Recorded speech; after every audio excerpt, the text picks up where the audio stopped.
Hey everybody, what is going on? HexLex here. Got another Master Duel video for you. We got a new selection pack in the shop, which is going to be Wrath of the Tyrants. Now, of course, as with any selection pack, there are a ton of new URs in this pack. But I wanted to do something a little bit different this time. Rather than just talking about the cards kind of loosely and off cuff, I actually have prepared a review section where we're going to go over each of the new URs. I'm going to talk about what decks they're played in, how many copies you need for that deck, and how strong that deck is. This is a new format that I want to try moving forward for every selection pack. So if you like this format, feel free to let me know in the comments below. But let's go ahead and get right on into the review for this new pack.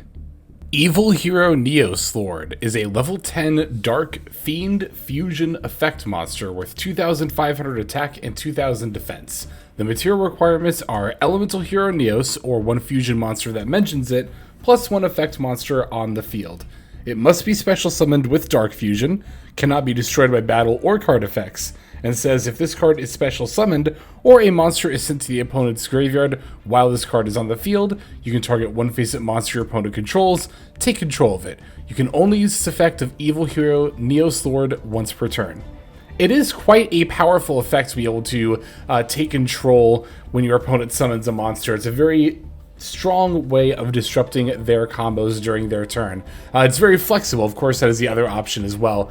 So, that said, it doesn't significantly raise the ceiling of what the hero deck can do in terms of its endboard. Yes, it is another piece to add to it, but when the hero combo goes off, it's already producing an insanely strong endboard. While this is, again, a welcome addition on top of it, it doesn't significantly increase the deck's power level or consistency to a noticeable scale in terms of its meta impact, of course. So for that reason, I'm going to say that this will be a rogue power level card, as Hero will continue to be a rogue power level deck. I do think it is likely optimal to include this. I'm not 100% sure because I'm not a dedicated Hero main by any means at all. But the fact that it doesn't significantly raise Hero's power level, to me, says that you could, in theory, get away without playing this in your hero deck right away, and you would still be able to do just fine on ladder. Basically, this is optional, but optimal, more than likely. Argostars Glorious Adra is a level 4 Earth Warrior effect monster with 1,800 attack and 1,800 defense that says, during your opponent's turn, if you control a continuous trap card, quick effect, you can banish this card from your hand. Make the attack of one monster on the field 0 until the end of this turn. If this card is normal summoned, this turn, your opponent cannot activate cards or effects in response to the activation of your continuous trap cards or their effects. You can banish this card you control, place up to 2 Argostars continuous traps with different names from your hand and or deck face up in your spell and trap zone. You can only use this effect of Argostars Glorious Adra once per turn. So obviously this card is going to be a cornerstone of the upcoming Argostars archetype. Now, based off of projections in both the TCG and the OCG, the deck has some very fleeting representations in smaller tournaments, but for the large part, does not see a ton of competitive play. That said, I really don't think it's a terrible deck by any means, and in particular, this card actually supports more than just its own archetype. It supports continuous trap cards in general, which could be, those continuous traps that summon themselves as monsters. Trap monsters are their own whole archetype, and this does support that, as well as just other, archetypes that really care about either continuous trap cards in general, or their archetype specific continuous trap cards. So for that reason, I'm going to call Argostars, and this card by extension, Rogue power level. I think that if you wanted to dedicate yourself to playing this deck, you could absolutely see competitive success with it. It might take a bit more practice and knowledge than, meta decks would to make up for the gap in power level, but like other Rogue decks, certainly has a decent amount of competitive viability. For the Argostars deck, you'll definitely be wanting a full playset of 3 of this for sure. Poseidra Abyss, the Atlantean Dragon Lord, is a rank 7 Water Sea Serpent Xyz effect monster with 3,000 attack and 1,800 defense. Its material requirements are 3 level 7 monsters. Once per turn, you can also Xyz summon Poseidra Abyss the Atlantean Dragonlord by using one Atlantean or Mermail Xyz monster you control. Transfer its materials to this card. Once per turn, you can detach 2 materials from this card, then send 1 water monster from your hand or deck to the graveyard. Return up to 3 cards your opponent controls to the hand. If this Xyz summoned card is sent to the graveyard, you can discard 1 card to the graveyard. Special summon 3 level 3 or lower fish, sea serpent, and or aqua monsters from your hand and or graveyard. This is, of course, the new boss monster of the current wave of Atlantean support that is coming into Master Duel. And this support does boost the archetype up quite a bit. You know, you think about where Atlantean is currently as a deck, and it really is, I would call, casual power level, where I would say that's even a step, you know, below Rogue. But the way that this deck is elevated, I think, is massive. So this card in particular is definitely a good example of how good this upcoming wave of support is, right? It has a effect that allows it to be summoned very easily. You don't actually need 3 level 7 monsters. You can just stick it on top of Atlantean or Mermail Xyz monsters.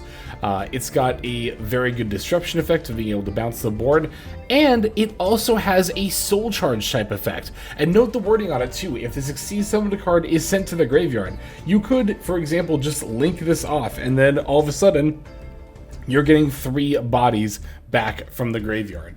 So the fact that it's easy to summon is good for setting up plays and also good for disrupting boards definitely makes it a good 2-of in the Atlantean Mermail deck. I think that it's very likely you'll use one in order to set up your plays and then another to bounce stuff, or you know, just be able to have more options in a slightly grindier game. Now, as far as what the power level of this card, and of course in turn the upcoming Atlantean Mermail deck is going to be, I'm going to call it Rogue, but I could be wrong about this. I'm going to say that this is also possibly a tier 3 deck.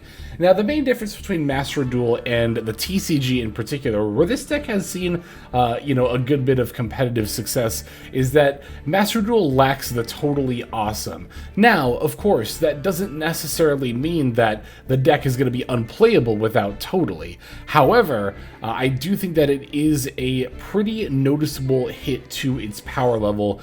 You know, just the fact that totally awesome is such a strong Omni-Negate type card, and lacking that will make a difference as far as, you know, the strength of your end board. That said, you know, in the OCG where totally awesome is also banned, this deck has still seen a bit of competitive success. So I'm going to call it Rogue and hedge there towards the lower side, but I'll also say that this deck could be tier 3, and that wouldn't necessarily surprise me. Eria, the Water Channeler, is a level 5 water spellcaster effect monster with 1,850 attack and 1,500 defense. It says this card is always treated as a charmer card. You can discard this card and one other water monster. Add one water monster from your deck to your hand with an equal or higher level than the other discarded monster. Also, you cannot activate non-water monster effects for the rest of this turn. When your water monster is destroyed by battle, you can special summon this card from your hand. You can only use each effect of Eria the Water Channeler once per turn. So this comes in as a generic piece of water support. We've actually seen a card similar to this when Snake Eye came out actually all that time ago. We had Hita, the Fire Channeler, I'm assuming is what the name was, which had a very similar effect. And much like Hita, this version of Eria will not see any competitive play whatsoever. It's just too costly and also specific of an effect, right? Like, you have to go -1 in order to search a water monster, and even then, you can't even always guarantee that you're going to get the water monster that you want. It's got to have an equal or higher level to the other water monster in your hand that you discarded. Also, there's no synergy between these two effects. Obviously, if you discard this card, then you're not going to be able to special summon it off its effect. Not that you'd really want to special summon this card off its effect, because it doesn't actually do anything on board. And being a level 5 monster is always awkward, because it means that you can't just, like, at the very least, least normal summon this and then, you know, link it off as part of your plays if you absolutely have to, right? So I think for all those reasons, this will go much in the same way of the Hita, the Fire Channeler, the previous Fire version, and this will not be played at all. I'm going to call this a casual power level card, which again is a step below Rogue. I don't think this card will see any amount of competitive play. So for that reason, obviously you need 0 copies. Feel free to dismantle this card freely. Lacrima, the Crimson Tears, is a level 4 light fiend effect monster with 1200 attack and 1200 defense. It says this card is always treated as a Fiendsmith card. If this card is normal or special summoned, you can send 1 Fiendsmith card from your deck to the graveyard, except Lacrima, the Crimson Tears. During your opponent's turn, if this card is in your graveyard, quick effect, you can target 1 Fiendsmith Link monster in your graveyard, shuffle this card into the deck, and if you do, special summon that monster. You can only use each effect of Lacrima, the Crimson Tears once per turn. Well, the strong get even stronger. The Fiendsmith engine, which I don't need to tell you is already quite prevalent in Master Duel, gets another power buff. Last time it was the Necroquip Princess, which in particular for U-Bell was a very nice power buff, but in general gave Fiendsmith more options to combo without having to open Engraver necessarily. And Lacrima will continue to not only make that a further possibility, but also strengthen what you can do even without opening Engraver, because you can always just send an Engraver from the deck to the graveyard off of the Lacrima the Crimson Tears effect when she is summoned to the field. So much like how you can now open Tract or Lurie, and that's enough to go into multiple bodies with your Fiendsmith plays, the same is now true for Lacrima. Lacrima opens up a few other options as well. Definitely worth noting the second effect, although it doesn't directly impact your turn 1 plays, so people at first might not really think about it that much. You can, for example, during your opponent's end phase, if you are going into a follow-up turn, summon back a Fiendsmith Requiem, and now, without even having to have follow-up plays in your hand, you now have the ability to go into a follow-up combo line, you know, by of course attributing the Engraver or the Requiem that you brought back during your turn to summon Engraver. You could also potentially bring back the Requiem if you'd rather have a Link 2 body, and or if you have enough materials to, you know, use the Requiem effect right away at the beginning of your turn. So a lot of options here. Some even other like minor things, right? But the fact that Lacrima is level 4 combined with the other level 6 Fiendsmith cards means that Chaos Angel is now very easy to make within the Fiendsmith engine, you know, regardless of whatever archetype you're playing alongside with Fiendsmith. So although not necessarily as strong as, you know, just summoning something like Desiree or putting out multiple bodies on board, you do have the option to very easily now make Chaos Angel, just as an example, and with light monsters at that, meaning you'll get the better protection effect of being immune to monster effects as opposed to being unable to be destroyed by battle.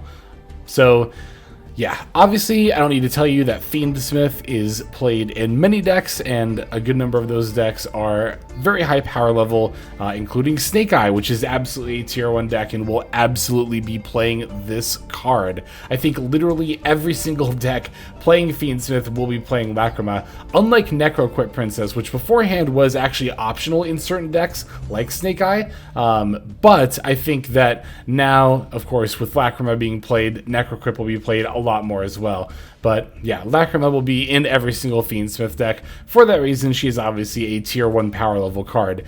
Now, as far as how many copies you need, for I would say probably like 90% of decks that are playing the Fiendsmith engine, you're fine to just play 1 Lacrima the Crimson Tears. However, I have 1 to 3 here because there are some decks like the Fiendsmith control decks that do actually sometimes play up to 3 copies of Lacrima. And even then there are some Fiendsmith control decks that will occasionally play a second copy. So you only need the 1. Like if you're not going to open this pack, or if you didn't pull any Lacrima the Crimson Tears, just focus on crafting 1, and that's going to get you through, again, 90% of Fiendsmith decks.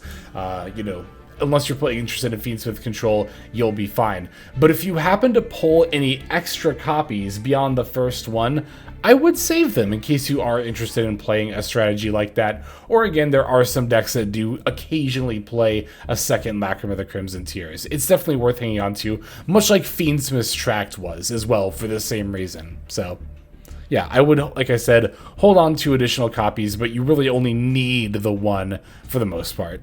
Punk Jam Fever is a rank 8 light psychic Xyz effect monster with 2,800 attack and 600 defense. The material requirements are 2 level 8 monsters. It says once per turn, you can also Xyz summon Punk Jam Fever by using a Punk Fusion or Synchro monster you control. You can pay 600 life points, then detach 1 material from this card, draw 1 card. When another monster's effect is activated, and you have a level 3 psychic monster in your graveyard, quick effect, you can detach 1 material from this card, negate the activation, and if you do, destroy that monster. You can only use each effect of Punk Jam Fever once per turn. One of the 2 new Punk URs for this set. This card is phenomenal. Punk gets a huge power boost from these new cards coming into the game. Punk Jam Fever is an excellent Xyz monster for the archetype in particular. It already has access to a lot of level 8s. In fact, in previous Punk decks, I've even already played other rank 8s like number 38 and number 90. So having one that's in archetype is very welcome. It can advance you on turn 1 by drawing you an extra card, potentially an extender or a hand trap for your opponent's turn. Speaking of hand traps, Punk is one of those decks that loses really hard to a lot of hand traps, but now, if for example, your Rising Carp gets hit with a negate before it can use the effect, now you can simply stack Jam Fever on top of it, and you'll have a disruption going into your opponent's turn. Same if they try to negate one of your synchros, right? So that gives a lot of flexibility for what Punk is able to do through hand traps, and of course, it is a very, very solid end board piece with the ability to negate monster effects, something that Punk definitely also very much appreciates. Another end board piece that specifically does have a negate on it. So all in all, this is definitely going to be a one of in every single Punk deck moving forward. That said, and this pains me to say because I do love Punk, even with this new support, I think Punk is still definitely going to remain a rogue level deck. Very, very good support for the deck, very much appreciate it, but not quite enough to pull it into tiered status, in my opinion. Fiendsmith Rextremende is a level 9 light fiend fusion effect monster with 3,000 attack and 3,600 defense. The material requirements are 1 Fiendsmith fusion monster plus 1 fusion or link monster. It says unaffected by card effects except Fiendsmith cards while equipped with a Fiendsmith equip spell. You can only use each of the following effects of Fiendsmith Rextremende once per turn. If this card is fusion summoned, you can discard 1 card, send 1 light fiend monster from your deck or extra deck to the graveyard. If this card is sent to the graveyard, you can target 1 other Fiendsmith card in your graveyard or banishment, add it to your hand. So this is the one of the 2 new Fiendsmith URs in this set. This is their new fusion monster, their big boss monster, even bigger than Desiree in terms of stats. However, when it comes to comparing to this card to Desiree, I don't think this card compares very favorably. While this card is a very solid towers type monster, Fiendsmith can already either put out a card that can omni-negate potentially multiple cards, or just a bunch of bodies to, link, board spam, whatever you want to do, right? So in that regard, in comparison to doing those 2 things, I think just putting out a big towers that's just unaffected is not quite as strong. This is also, of course, going to be more difficult to get out with the material requirements of a Fiendsmith fusion and a fusion or link monster. You're going to pretty much have to use both sequence and Track's graveyard effect in order to be able to pull this off on turn 1. So unlike a lot of the other Fiendsmith cards, this one is actually not really that great. I would definitely consider it optional. Now, if you happen to pull a copy or really want to play it, it's not horrible by any means. You could if you really wanted to, and there are some decks that do choose to play this card. But for the most part, the vast majority of Fiendsmith decks will not be using this. Don't feel like you have to go out of your way for this one. It is very optional. Mermail Shadow Squad is a level 3 water sea serpent effect monster with 0 attack and 1,900 defense. It says this card is always treated as an Atlantean card. You can discard one card to the graveyard. Water monsters you control become level 7 until the end of this turn. If this card is sent to the graveyard to activate a water monster's effect, special summon one level 4 or lower Atlantean or Mermail monster from your deck, except Mermail Shadow Squad. Also, you cannot special summon from the extra deck for the rest of this turn, except water monsters. You can only use each effect of Mermail Shadow Squad once per turn. So, another UR for the upcoming Atlantean deck, and this is definitely going to be a 3 of if you do choose to play that deck. Now, I do think that this deck will more than likely end up being just Rogue power level. I think there is a shot it could end up in tier 3, but it will still be a very solid deck either way. Even if it's Rogue, it's definitely going to be upper Rogue. Now, when it comes to this card in particular, like I said, it's definitely a 3 of, particularly, of course, for its second effect. Of course, a lot of the Atlantean cards really want you to send them to the graveyard to activate a water monster's effect. This card is no different, and it's a very powerful effect. Being able to summon any of your Atlanteans or Mermails that are level 4 or lower from the deck will be able to get your plays going very easily. So, yeah, I think it's pretty obvious. You just play 3 of this if you're playing the Atlantean Mermail deck. Noh-P.U.N.K Rising Scale is a level 8 Water Sea Serpent effect monster with 2,400 attack and 2,400 defense. That says you can banish one other P.U.N.K card from your hand or graveyard. Special summon this card from your hand.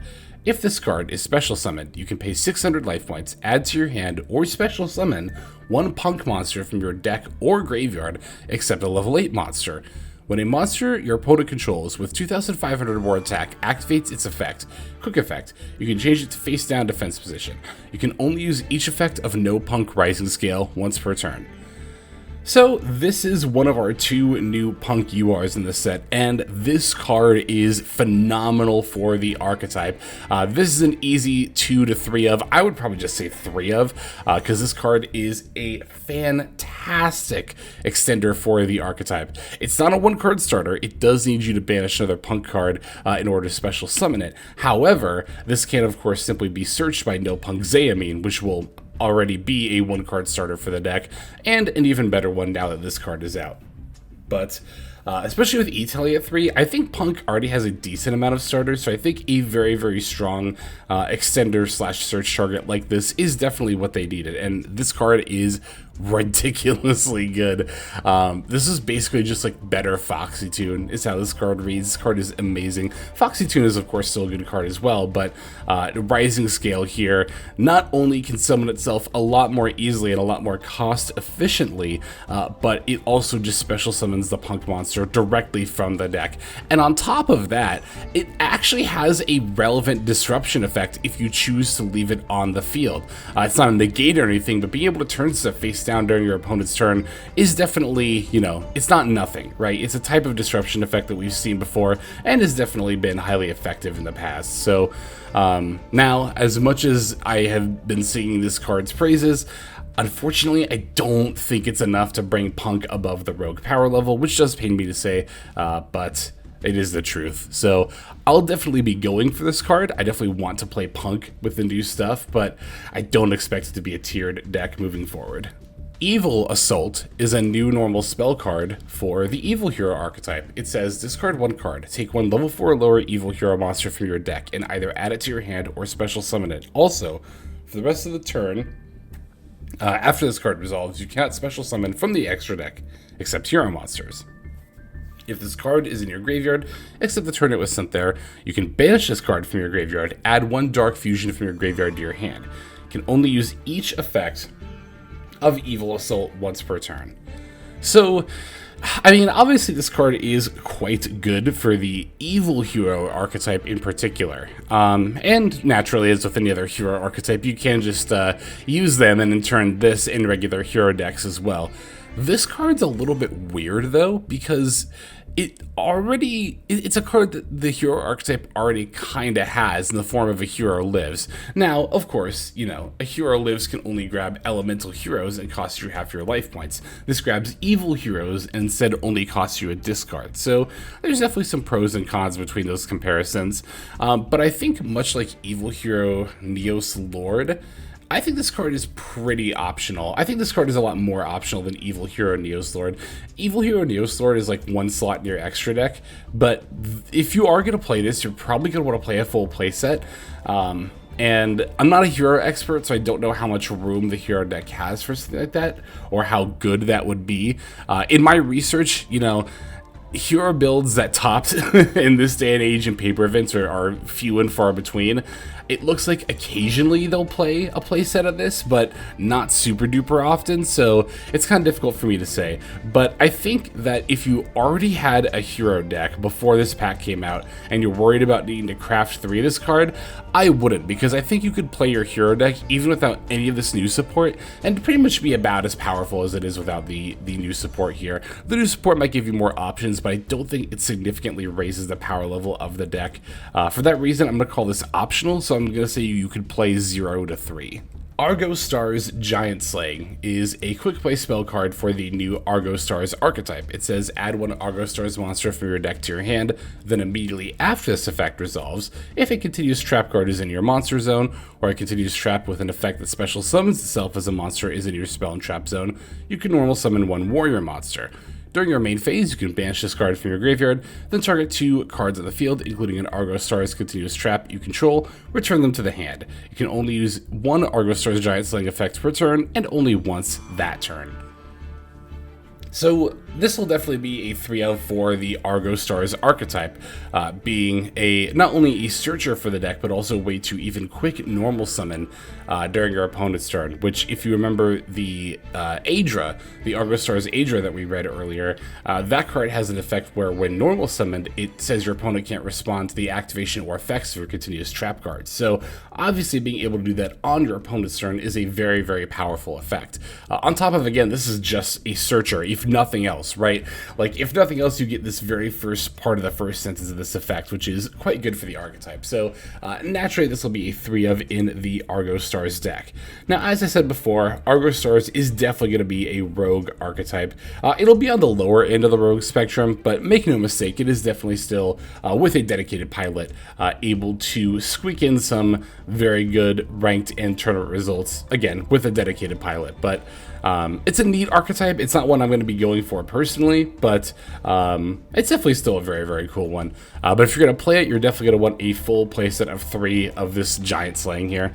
And that'll do it. Those are all of the new URs for the Wrath of Tyrants selection pack. Now, when it comes to this pack, you know, you might be asking, all in all, is this actually worth pulling for? For me personally, I think it's for the most part not. Like, you could definitely just get away with crafting 1 Lacrima, the Crimson Tears, for your Fiendsmith decks and not pulling from this if you're not interested in any of these other archetypes. Now, I am interested in the new Punk cards, so I might actually spend like maybe 2,000 or 3,000 gems just trying to pull enough URs to either get the stuff that I want or dismantle for the stuff that I want. But it's not something I'm going to go super hard in on. Like I said, if all you have are Fiendsmith decks and that's all you're interested in, you can definitely craft 1 Lacrima and you are good to go from there. But that'll do it. Like I said at the top of the video, feel free to let me know how you feel about this format in the comments below. I am definitely eager to see what you all have to say, and I hope you all enjoyed it. But that'll do it for now. Thanks for watching, especially for watching all the way to the end. Hugely helpful. Really appreciate that. But for now, let's just move on to our outro. Hey everybody, Hexlex here. Thank you so very much for watching all the way to the very end of the video, which, by the way, is one of the best ways to support the channel. Speaking of supporting the channel, take a look at the names on screen. These are folks who have been so generous as to either join as a YouTube member or subscribe over on patreon.com/Hexlex to support. There's also perks for doing so. If you would like to see YouTube videos early, as well as some exclusive videos that get uploaded to YouTube, but for one reason or another I decide not to publish, definitely go ahead and hit that join button to see content early, as well as some exclusive content. If you're looking for more exclusive content, over on patreon.com, I upload exclusive videos that are not posted on YouTube just about every single day. Whether you choose to subscribe over on Patreon, join as a YouTube member, or simply continue to watch, your support is greatly appreciated. Thank you so very much. But for now, this is Hexlex. I am signing out, and I hope that you have a fantastic day.